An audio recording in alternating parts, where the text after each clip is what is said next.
Mothong African Medicine Village. When we talk about Mothong, the interpretation of Mothong comes from human being, Motho.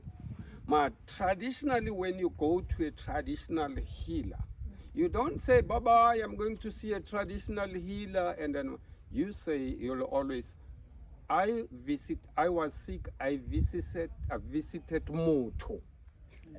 I was at Mothong's place, meaning you visited a traditional doctor or a doctor whose knowledge is based on traditional medicine. So that is why every time in our culture when we talk about Motho, we talk about human being. But again, we talk about you should have Botho, meaning you must have that humanity. You can't just look smart and you look nice, but your heart doesn't have, you don't have that humanity. I'm standing on top of the mountain that it was once a dumping, it was once a criminal haven. Oh my God. Oh my God, the job that I did, it was just like, at that time I started, it was just like these mountains were calling on me. When I look at this mountain, as a young man, I used to come and play around here, hide and seek. But every time I grew up, I saw this place getting out of control, become a criminal haven, become a dumping site. I said, no, I raised my hands. I said, no, not in my name. It is an African. It is inhuman to ignore such a beautiful. Other people have no mountains, but they have caves. Other people don't have caves, but they have mountains. And other people, they don't have mountains, they have oceans. Others have forest. Now, these places to me are a very sacred place. These places to me are a very important place in human's life. So when we talk about climate change, we must talk about the humanity and the environment and the humanity. Because I, as an African, when I talk about the plant, I'm not talking about the plant that is only bearing fruit. And I'm talking about the plant that is my totem. And I'm talking about the plant. To me, it's a mirror where I see myself. When I talk about the plant, to me, that plant, it's a glass, it's a see-through glass. So that's why today I've been working on this project that you see for 23 years unpaid.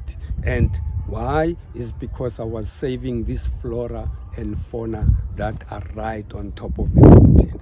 When I climb these mountains, don't worry about the people greeting me. Worry about the trees that salute me. Who said in Dr Mabena, these birds that we heard before, they're not just birds that are singing, they're singing for me. No, remember my word, I said, nothing about me without me. Yeah. You can't talk about indigenous knowledge without involving knowledge holders. You can't talk about a traditional healer, but they are seated there, you talking about them. They need to be respected. They must be part. If I want to know about your religion, please teach me. There is what we call each one teach one. You teach me, I teach you.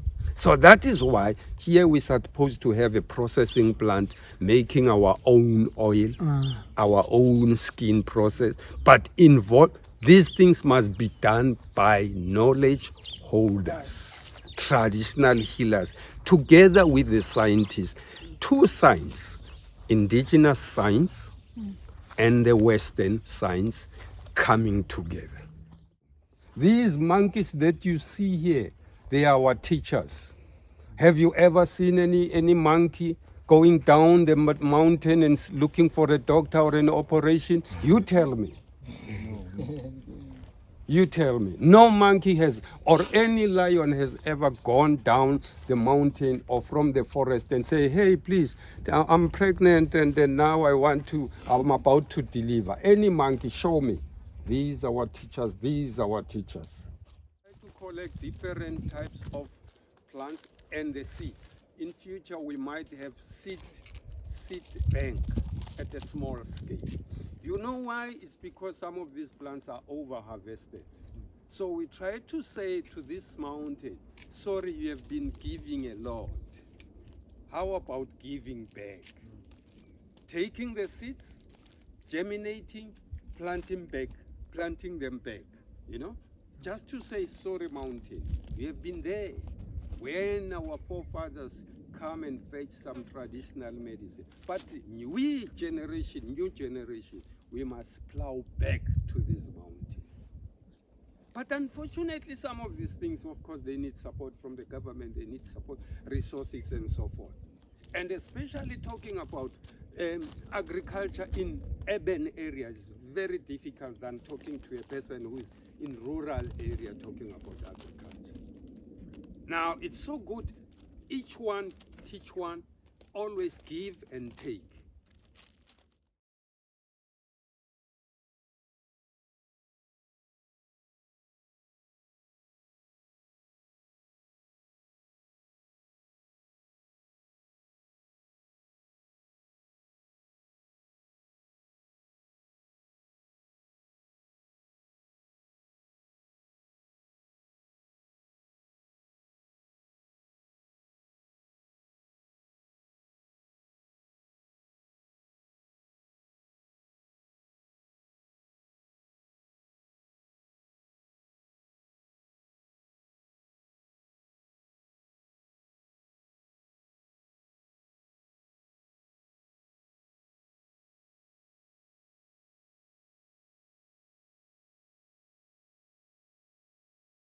Environment gives, we take, but we must acknowledge and say thank you, because a certain plant provides you with this.